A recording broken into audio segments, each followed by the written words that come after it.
Today we are in Swaziland with a very special leading lady. Welcome to Wisdom Exchange TV. My name is Suzanne F Stevens, Chief Edge Optimizer for the Ignite Excellence Group of Initiatives. This is an education site where you're going to hear strategies and tactics from leading ladies all over Africa who are going to share their leadership lessons and their areas of expertise. And how were you able to make that leap? Yeah, I think it started with the customer. I think when you're designing a product, you think about your customer. So then automatically you're thinking about the market, the stores you're selling in, then you're thinking about the competition. And then if you're thinking about growing your market, you're also thinking about where else you could be selling. So then you start to get into the whole export part of it. And I think it comes from survival. I mean, I think entrepreneurship is maybe partnered with survival in a way, because and survival of a company and growth. If you're a mother trying to provide, you have to be able to fulfill certain elements, manage your budget, provide your food, and I actually think the skills are quite similar. Now, over the last 4 years, as I mentioned, there's been this incredible growth. What initiatives did you initiate to help bolster that growth? I think the main strategy we had was to relook at our pricing. We had exported out of Africa in the past, but not with sustainability. We'd have like a one-off order, and then we didn't have repeat business. And we really looked at why that was, and our pricing wasn't working for export. And I think typically in Africa you think, they have more money, so we can sell it at a high price, and that's going to work for the export market. And it wasn't working for us because there's a lot of costs involved, and they're real costs at the end of the supply chain for the distributor and the retailers. And sometimes you're looking at like a markup of 4 or 6 times your wholesale price. So when our product was getting to the end market, it wasn't priced correctly, and we also didn't have a good communications channel with the retailer. So the first thing we did was to offer volume discounts and to try and engage with agents and distributors overseas. And that completely changed our business. So, any other initiatives besides the pricing that you found that helped? I think across the board, I think our strategic planning was 100% critical.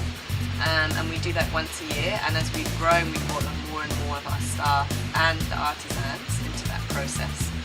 And we have a strategy for every department in the business. So from product development to marketing, finance, HR, learning and innovation. And from that we create an action plan, and people in departments are more and more responsible for knowing their targets, tangible targets that they can feel part of as well. So the staff really feel an ownership over the roadmap, as it were. And I think that's a big challenge for Africa, where we don't have the exposure and access to the market and the customers.